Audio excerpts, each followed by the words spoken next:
Hi everyone. So I've seen this really cool twirl effect going around on YouTube and several photography sites, and I've been having a lot of fun playing with it myself, and I figured I'd show you guys my own take on it. I kind of do it a little bit differently. I really like symmetry shots, so I try to make this very symmetrical with a few little different elements to it, so I hope you like it.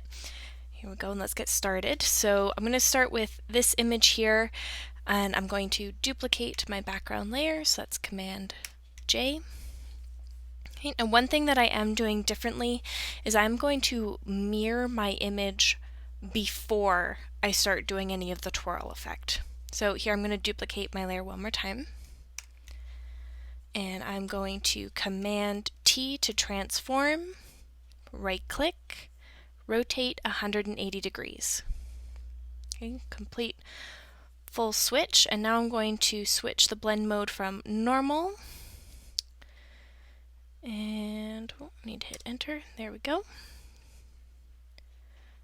and just kind of go through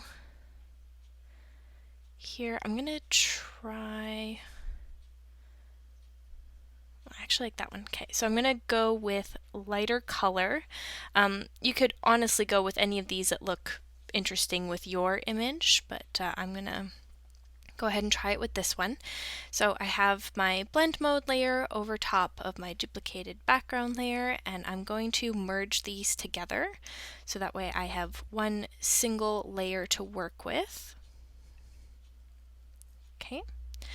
And now what I'm going to do is, normally you would have to do mezzo tint. That's what a lot of them are showing.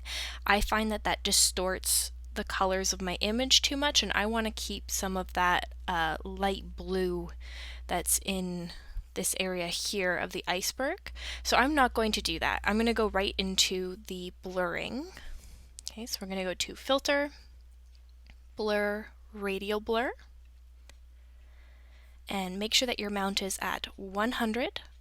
Blur method is Zoom, and to start we're going to do a draft quality, so low quality. Click OK. Right.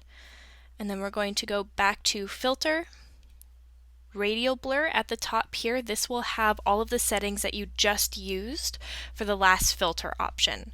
Okay, so this will have the draft quality. We're going to do that one more time. There we go. So that's 2 radial blurs on draft. And now we're going to go into Filter, Blur, Radial Blur, Best. Okay. The reason why I did draft the first 2 times was so that way things just kind of move along a little bit quicker. I don't need to do best every single time and have Photoshop overwork itself. Okay, so again, amount 100, blur method, zoom, quality, best. Click OK.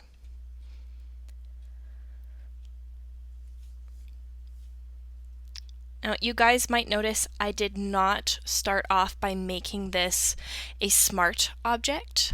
I found that that really slowed down me being creative if I was constantly having to wait for Photoshop to apply the radial blur when I was trying to play around with the twirls and the blurring. So I just decided to do that on a regular layer, and now I'm going to turn it into a smart object when I start doing into the twirl here. So I'm going to right click layer 1, convert to smart object. There we go. Now you see the little smart object icon here. And now we're going to start getting into the twirl effect here. So we're going to go to Filter, Distort, Twirl. Okay, and I'm going to start with an angle of -50. I'm going to do this 4 different times. Okay, so there's one twirl at -50, and there we go. Now we're going to go back to Filter, Distort, Twirl,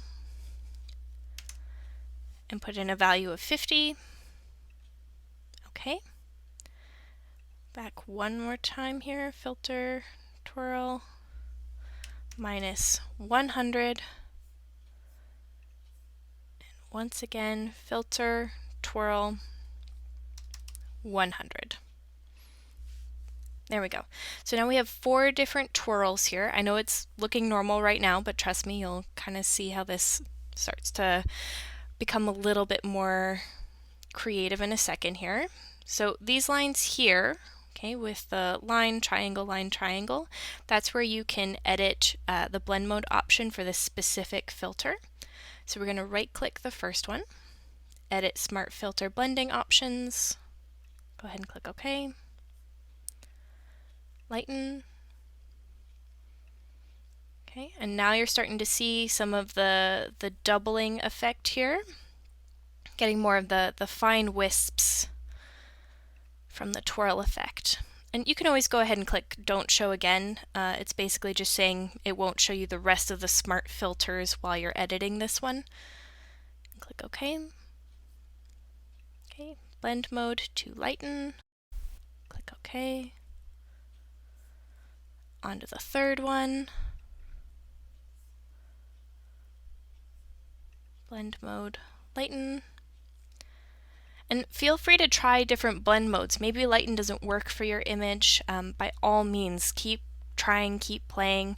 I'd love to see what you guys create with this. And on the fourth final one, right click, edit smart filter blending options. Blend mode to lighten, and click OK. Alright, there we go. So now we have it a little bit different. Like I said, I really like symmetry, so I'm going to take this one step further. Okay, I'm going to duplicate my smart object layer here, and I'm going to rasterize the top one. Now, I don't normally like to rasterize or finalize things, so I am going to keep this back layer here just in case I decide I want to go back and change something. Okay, so on this layer 1 copy, I'm also going to duplicate this one more time. So now we have 2 layers, and I'm going to go Command T and flip horizontal. Okay. And now, with this, I'm going to start playing with blend modes. See, so now you have a very symmetrical look with lots of wispy details. And just going to go through, see what I like most. And that's kind of blowing everything out, so I'm going to avoid those. And I think I like lighten most. So I'm going to leave that there. Now I'm going to apply a levels adjustment, so go to the little half filled in circle here, levels, okay, and that will bring up this box here. I like to bring in some more of that contrast to get some of those dark blues on the side here, and just bring up my highlights a bit more. I don't want to lose the nice bright whites in the center there. And there. I think I like that a lot more. So now another little step that I'm going to do here, I've worked with printing a lot, and I find always adding that extra bit of sharpening helps. So I'm going to take these 2 layers here, so that was the regular rasterized smart object and our lighten to create the symmetrical effect, and I'm going to merge them again into one layer. Now I'm going to go to Filter, Sharpen, Unsharp Mask, and I found that an amount of 50 and a radius of 50 really helped just to bring out some of that extra detail in there and add some extra punch to the image. Okay. And there we go. One final piece. Hope you guys like that. Please play around, try with your images, try different things. This has been such a fun Photoshop experiment, and yeah, hope you guys have a great day.